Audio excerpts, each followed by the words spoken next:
Halo Sobat Matius, selamat datang di Pontal Podcast Nata. Perkenalkan, nama gue Vito, gue sebagai pembawa acara podcast hari ini. Kenapa sih di acara Pontal ini diadakan? Karena acara ini untuk memeriahkan Natal di tahun ini dan mengajak Sobat Matius untuk bergembira dan bersukacita di Natal di tahun ini. Teman-teman sudah nggak sabar lagi kan mau ngobrolin tentang apa, dan gue mau ngobrol sama siapa. Nah, di sebelah gue ini bisa memperkenalkan frater namanya.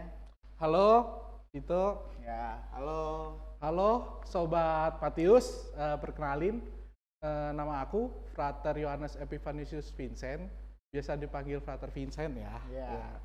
Pokoknya suka-suka Sobat Matius aja manggilnya apa. Suka-suka aja nih. Suka-suka aja. Tapi ya nggak bisa dong. Oh, nggak bisa ya. Berarti harus sopan dong. Oh, harus sopan harus ya. pakai frater juga. juga. Oh iya. Oke. Masa panggil nama doang? Iya, nggak apa-apa sih, nggak apa-apa juga sih. Nggak apa-apa, nggak boleh dong. Oh, nggak boleh ya. Iya, nggak Oke. boleh. Nanti malah diomelin. Iya, dia bilang nama siapa? Sama Romo. Nah, gue malam ini tuh mau ngajak ngobrol santai aja sih Iya. tentang Ekaristi, dan mau ngasih tahu ke teman-teman juga sama Sobat Matius kalau di malam ini tuh gue mau nanya lu secara pribadi tentang makna Ekaristi tuh buat lu itu kayak gimana gitu loh. Oke. Ya, secara pribadi lu. Secara pribadi aku Iya. ya. Jadi secara pribadi apa sih sebenarnya Ekaristi itu gitu? Aku sih memaknainya ya dengan Ekaristi itu sebagai pengenangan gitu. Apa sih yang dikenang? Pengenangan akan Yesus dan bersama para murid di perjamuan terakhir. Kalau di kitab suci banyak ya, ada di Lukas, ada di Matius dan Markus begitu ya. Tapi yang jelas bahwa bagi frater sendiri, apa sih sebenarnya Ekaristi itu adalah selain pengenangan, artinya adalah ada ungkapan. Ungkapan apa itu? Ungkapan seperti syukur, rasa syukur gitu. Rasa bersyukur. Apa aja gitu. Iya betul. Artinya ada ungkapan rasa syukur dan mau bersatu dengan Tuhan Yesus gitu. Artinya ketika kita Ekaristi itu kan kita tidak lupa bahwa kita menyambut tubuh Kristus. Saat kita menyambut tubuh Kristus, disitulah akhirnya Tuhan Yesus hadir dalam diri kita. Begitu sih sebenarnya. Menurut lu kayak gitu ya? Iya Tapi betul. gue lebih penasaran tuh kalau tentang secara teologi tuh, secara Oh, kayak ya. gereja gitu. Nah itu mungkin Sobat Matius juga ada yang belum tahu, kayak gue belum tahu juga sih yang kayak secara teologi gitu. Oh iya Coba betul. bisa dijelaskan, Frater? Ya, jadi kalau secara teologi diambil dari kata Eukaristia. Apa sih itu Eukaristia? Nah, Eukaristia itu artinya ucapan syukur gitu. Ucapkan syukur tuh. Atas apa ucapan syukur? Mengucap syukur atas Yesus yang mau menyelamatkan umat manusia lewat apa? Perjamuan malam terakhir begitu. Akhirnya dari situ bisa disimpulkan bahwa dari Ekaristi itu juga ada makna yang mau diambil begitu. Pertama adalah sinaksis. Apa sih itu sinaksis?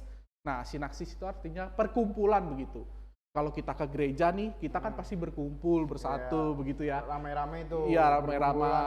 Iya, benar. Artinya kita dalam satu tempat itu bersama-sama merayakan apa sih itu yang namanya Ekaristi gitu. Itu dalam konteks sinaksis begitu. Tapi artinya bahwa yang secara lebih mendalam adalah Tuhan Yesus itu mau mengorbankan dirinya lewat Ekaristi. Jadi maknanya adalah Ekaristi itu sebagai kurban juga bisa gitu. Lalu makna Ekaristi lainnya adalah pengenangan akan tubuh Kristus. Nah, pengenangan akan tubuh Kristus itu juga ditandai dengan apa? Aksio. Nah, aksio itu apa? Tindakan artinya. Ya, umat tindakan. Iya, tindakan. Seperti contohnya adalah sikap liturgi seperti itu ya di zaman sekarang. Tapi itu adalah menandakan bahwa ada gerakan gitu. Gerakan yang ingin memuji dan memuliakan Tuhan. Nah, itu lebih spesifiknya kayak gimana tuh? Iya. Biar lebih mengerti. Lebih spesifiknya begini. Kalau ditandai dengan aksio atau gerakan. Jadi misalnya kamu nih menyambut tubuh dan darah Kristus begitu ya. Begini sikapnya. Itu salah satu gerakan. Lalu bernyanyi. Nah, jangan Oh. lupakan itu juga aksio namanya, menyanyi, puji syukur berarti- saat Berarti misa. aksio yang gerakannya kayak seperti itu. Iya, begitu. Berarti nggak boleh dilupain banget dong. Nggak boleh. Oh, nggak boleh Itu berarti jadi ya. bagian penting juga begitu. Atas partisipasi begitu. Lalu yang kedua adalah dimaknai sebagai sakra. Sakra itu apa sih? Suci begitu. Ekaristi itu suci loh, sakral gitu. Berarti kayak nggak boleh main-main banget ya. Betul, Kayak nggak boleh ngobrol di main-main. dalam gereja tuh nggak boleh. Aduh, nggak boleh dong, nggak Wah, boleh itu kayak gitu. fatal banget ya. Iya, betul, nggak boleh. Nah, ada lagi makna Ekaristi yaitu misa. MISSA. Apa tuh? Itu perutusan namanya. Pengutusan gitu. Misalnya kalau di akhir Ekaristi itu, apa sih sebenarnya arti kata misa itu? Ya itu, artinya pengutusan. Setelah merayakan Ekaristi, kita diutus untuk mewartakan kabar sukacita Allah. Iya, jadi gambarannya spesifiknya seperti itu. Tapi yang lebih jelasnya lagi bahwa artinya dari kata misa itu sebenarnya ada lagi yang lebih mendalam. Ada lebih kayak maknanya lebih kayak dalam lagi gitu, Iya. kayak lebih yang secara bahasanya tuh yang jauh banget gitu ya. Iya, bukan jauh sih, maksudnya lebih mendalam aja lebih begitu, mendalam bukan aja jauh sih. gitu. Artinya bahwa ada makna yang penting bahwa Cena Domini. Wah, itu apa tuh? Wah, Cena Domininya apa? Perjamuan Tuhan. Oh, perjamuan Nah, Tuhan. apa sih ini perjamuan Tuhan? Perjamuan Tuhan itu adalah diibaratkan sebagai perjamuan akan pengenangan, kembali lagi. Perjamuan akan pengenangan Tuhan Yesus Kristus yang menjadi kurban Allah. Gitu. Artinya bahwa dari kurban Allah itu bukan artinya dimaknai sebagai kurban, bukan. Tapi lebih spesifik bahwa Allah itu menurunkan Yesus ke dunia untuk menyelamatkan umat manusia. Oh, Gitu. jadi seperti gitu. Jadi perjamuan itu ya penting maknanya bahwa Yesus mati itu ya bukan sekedar mati begitu saja gitu. Jangan dimaknai seperti itu ya begitu. Berarti Bahwa nggak boleh Yesus ya? itu bahwa kan ada yang bilang ya, sepertinya Yesus mati sia-sia. Wah, itu parah banget sih kalau dimaknai sebagai seperti itu sih. Berarti nggak boleh banget ya. Nggak kayak gitu boleh. ya. Karena Itu emang kayak- kematian Yesus Kristus itu adalah untuk menyelamatkan umat manusia dari dosa-dosa. Kalau ada yang bilang kayak seperti itu kayak salah banget ya berarti ya. Salah Kayak banget. itu kayak menjelekan atau kayak Iya. gimana gitu ya. Ya, begitu. Jadinya. Jadi kita harus memaknai lagi secara terminologi. Artinya bahwa mengucap syukur begitu. Mengucap syukur atas apa? Yesus yang telah mati. Yesus yang telah mati bagi seluruh umat manusia gitu. Untuk menebus umat manusia. Seperti itu gambaran teologinya begitu. Banget nih cuacanya ya. Waduh, Kenapa ya? Badan lu? Ini sih agak meriang-meriang gitu. Kenapa ya? Gue punya rekomendasi Apa tuh? toko Rekomendasinya? apotik. Iya. Namanya itu K24 cabang Lenteng Agung. Oh, K24. Apotik ya? Iya, Oh, apotik. apotik. Itu kamu juga bisa konsultan sama dokternya. Oh iya. Iya, Dokter Bambang Sulistyo. Oh, gitu. Iya. Nah, di situ juga terpercaya, obat-obatnya juga udah ya pokoknya lengkap lah. Butuh apapun ada semuanya di situ dah. Pokoknya jos gandos lah.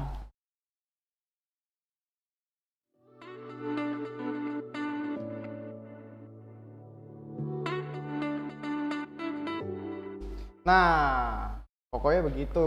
Oh, Iya. gitu ya. Pokoknya mantep banget lah. Mantep banget ya pokoknya. Cut. Waduh, ada WA masuk nih. Sorry Waduh. atau ya. Iya, Bentar. nggak apa-apa, Tar. Tuh. Itu, Iya. kira-kira lu punya temen gak sih yang kira-kira bisa ngebantu soal namanya digital marketing Wah. gitu? Ada gak sih? Wah, Oh, ada, iya. Namanya itu Literasi Prima. Oh, Dia bisa Literasi ngebantu Prima. lu. Kayak Google AdSense, kayak website developer, Oh. terus kayak search engine. Nah, itu banyak macam-macam dan itu juga semuanya terpercaya. Terpercaya. Iya, Pokoknya- kerjanya cepet banget pokoknya Oh, di iya, situ. iya, iya. Pokoknya kayak apapun bisa deh semuanya. Oh, iya, begitu. pokoknya mantep dah.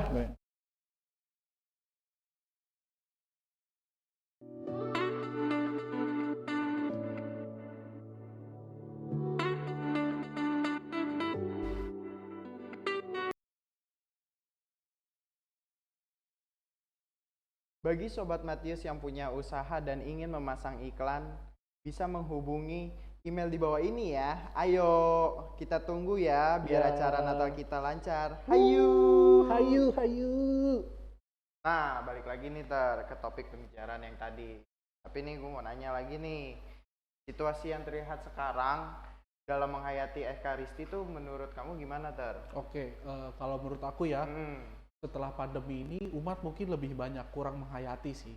lebih Ada penghayatan tapi kurang fokus begitu, bisa dibilang seperti itu lebih kayak gambarannya. bercanda ya mungkin ya. Enggak sefrontal itu bercanda, Oh, enggak. enggak ya. Tapi lebih ada penghayatan yang kurang begitu. Artinya iya menghayati gitu, tapi justru malah kelihatan seperti Kayak apa ya penghayatan misalkan apa? kayak berdoa nggak sih? Kayak Ya. berdoa tapi dia tuh nggak berdoa malah tidur gitu. Ya mungkin bisa begitu ya, Oh, lebih gitu. gampangnya. Tapi yang jelas begini, penghayatan itu perlu dalam ekaristi begitu. Misalnya contoh nih, ini contoh sederhana gitu.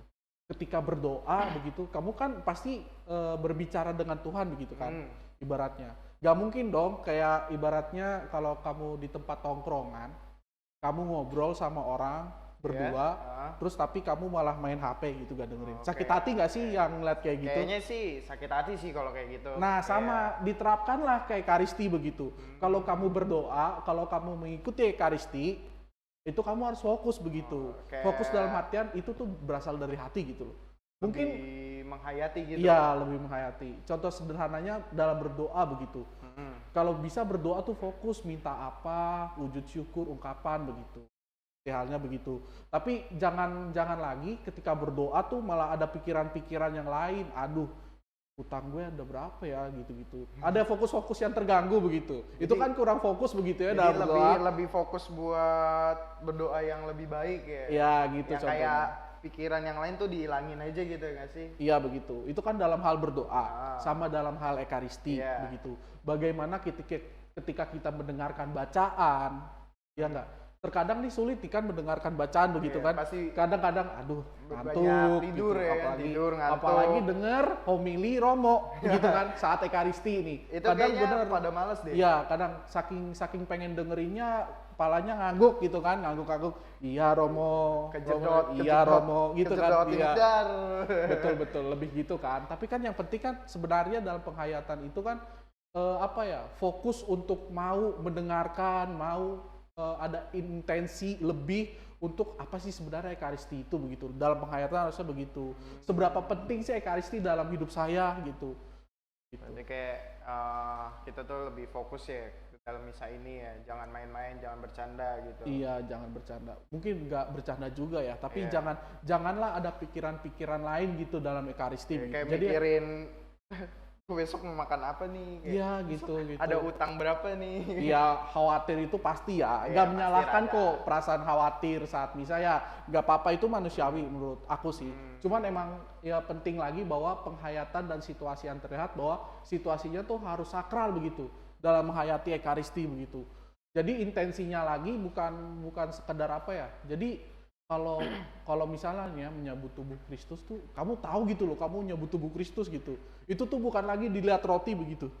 Iya kan?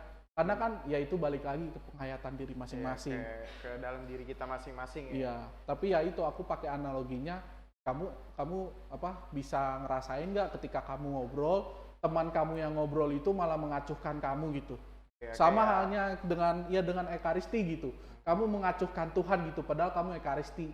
Di saat itu kamu tuh lagi ngobrol sama Tuhan loh, tapi kamu malah asik sendiri. Tuhan tuh udah ngasih sabda, ngasih ini, tapi itu kamu kayak aduh gak acuh gitu. Nah, hal-hal yang kayak gitu iya. kan bahaya. Oh, seperti itu.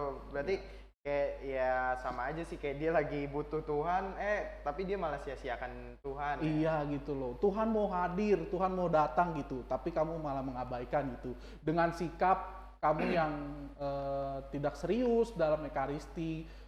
Ya nggak apa-apa sih sebenarnya ketika kamu sedih gitu. Maksudnya ada perasaan sedih muncul, mungkin perasaan marah muncul. Tapi balik lagi kamu harus bisa fokus dalam menghayati ekaristi itu sendiri. Mau nanya lagi nih satu hal. Boleh. Ya, relevan gak sih di situasi yang sebenarnya kalau misa online itu sekarang, apalagi COVID kayak datanya itu tinggi lagi. Nah, itu relevan gak misa Iya. online? Mungkin sebelum ke hal yang paling relevan, mungkin kita harus bedain lagi ya. misa online dan offline. Ah. Menurut aku penting sih, maksudnya biar umat tuh akhirnya nggak terlalu tergantung dengan misa online begitu. Kan kalau dilihat-lihat ya, misa online itu ada kan karena kondisi pandemi yang parah. Iya. Ya nggak sih? Yang tahun kemarin tuh. Ya betul, Oh. kita nggak bisa ke gereja, bahkan ya ketika kita datang ke gereja bersama aja semua bisa kena COVID gitu. Kayak Bahkan pada mungkin takut pas ya. mungkin bahkan pasturnya aja mungkin bisa kena gitu. Iya, Karena pada mungkin takut. bisa, iya gitu kan. Situasi itu kan mencekam gitu. Akhirnya gereja dengan konteks pastoral, gereja memberikan izin. Ingat ya, di Iya, sini harus memberikan dinotis. izin. Memberikan izin untuk mengadakan misa online begitu. Walaupun memang dalam situasinya ya bukan menjadi tujuan yang utama untuk diadakan misa online itu bukan, tapi Iya. karena ada hal yang lebih urgent begitu. Kayak genting gitu Ya, ya. soal keselamatan jiwa-jiwa gitu kan. Nah, akhirnya misa online itu ada begitu. Iya. Tapi yang jelas bahwa akhirnya kita harus lihat lagi, apa sih yang membedakan misa online dan offline? Kalau misa offline itu berkatnya langsung datang kepada kita gitu. Ya nggak sih?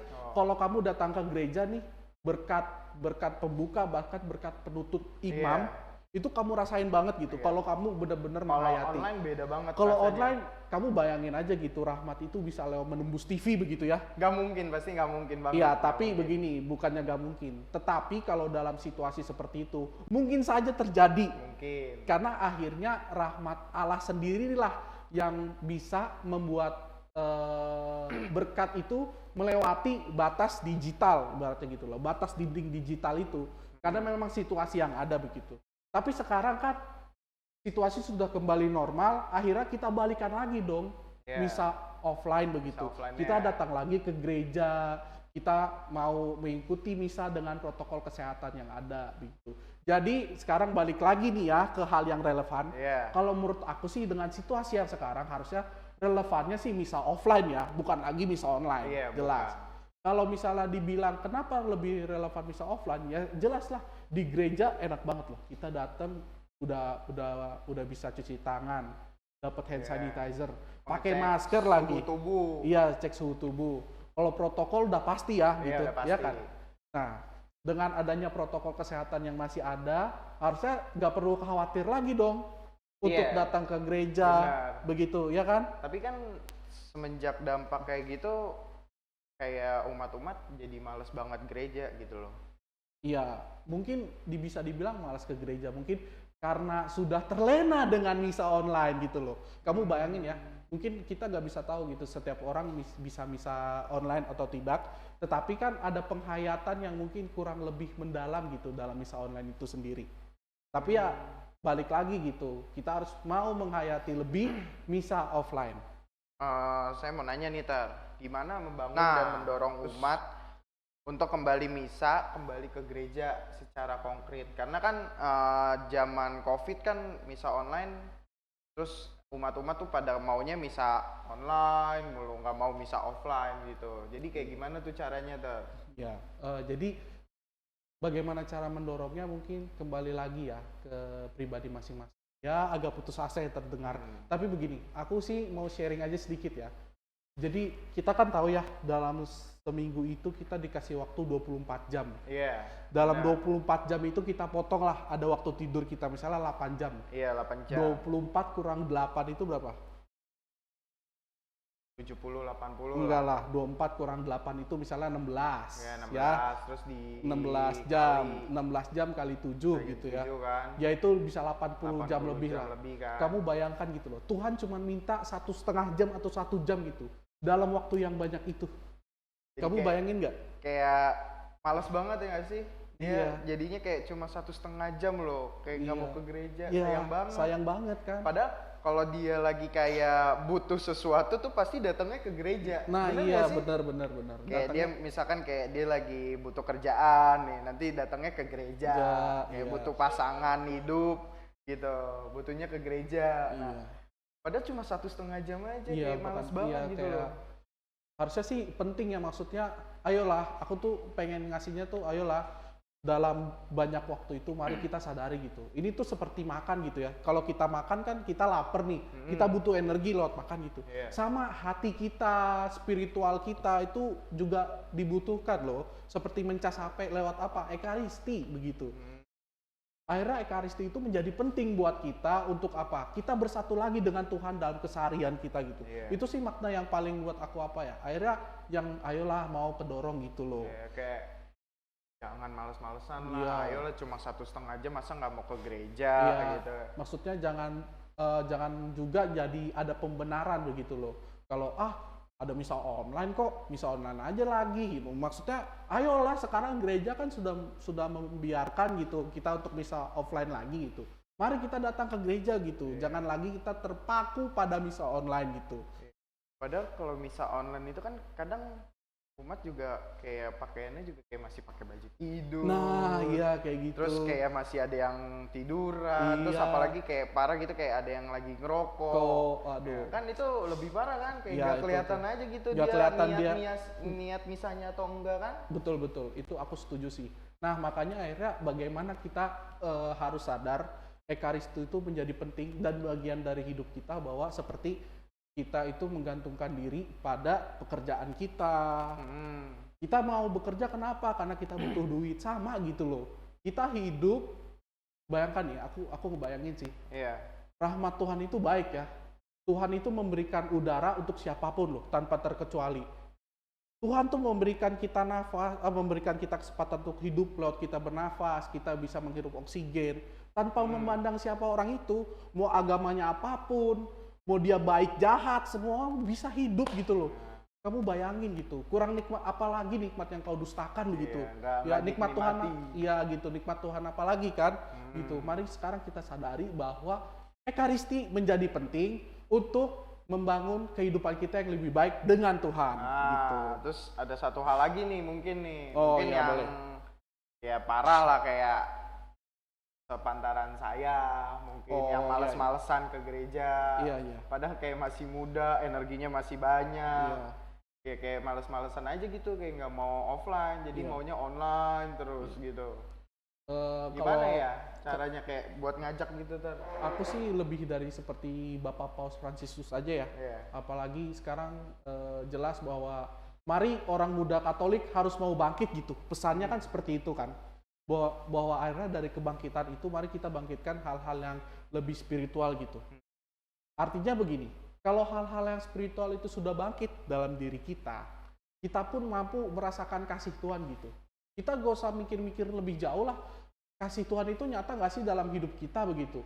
Kalau kita aja mau dan sadar untuk datang ke gereja setiap hari Minggu, tanpa kita sadari itu adalah partisipasi kita atas rasa syukur kita, atas ya ibaratnya rasa syukur atas hari-hari yang boleh kita jalanin gitu. Akhirnya kita mau datang ke gereja untuk mengucap syukur, bahkan bisa meminta lagi gitu loh. Itu kan baik banget kan kayak gitu. Tuhan tuh lebih kayak gitu loh. Oh jadi gitu ya. Iya.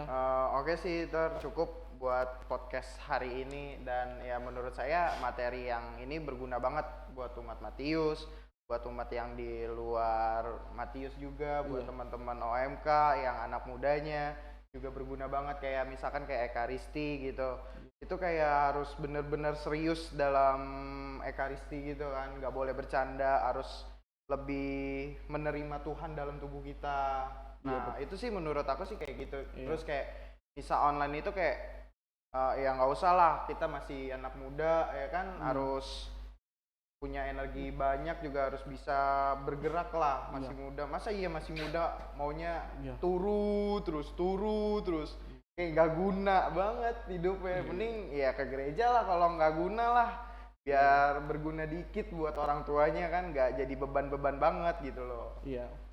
Agak keras ya tadi ya pesan dari kamu ya. Iya. Agak keras, tapi yang jelas kalau closing statement dari aku sih lebih kayak gimana ya. Kalau menurut aku pribadi sih ini sebagai closing statement aja ya. Mari sadari orang muda, bahkan Bapak Ibu sekalian juga, Ekaristi itu harus menjadi bagian yang penting dalam hidup loh. Gak bisa lagi kita melihat bahwa ayo misa online, menggampangkan begitu. Yang misa online itu ya menurut aku ya sekarang udah gak relevan gitu. Tapi mari kita rasakan bahwa kita mau hadir, kita mau menikmati rasa syukur, mau menikmati berkat Tuhan yang nyata dengan menghadiri, bahwa gak ada salahnya kok. Bayangin cuma 1,5 jam, bahkan 1 jam gitu. Mari kita ikuti rangkaian Ekaristi itu loh, dari pembukaan sampai penutup dengan hati yang terbuka, gitu, tanpa pikiran yang kemana-mana, kita fokus begitu. Seperti itu sih mungkin. Oh, mungkin seperti itu ya. Oke, terima kasih Ter untuk hari ini. Oh iya, aku juga makasih Iya, Vito ya. oke, sip. Nah, teman-teman ditunggu ya untuk podcast selanjutnya. Bye-bye. Dadah.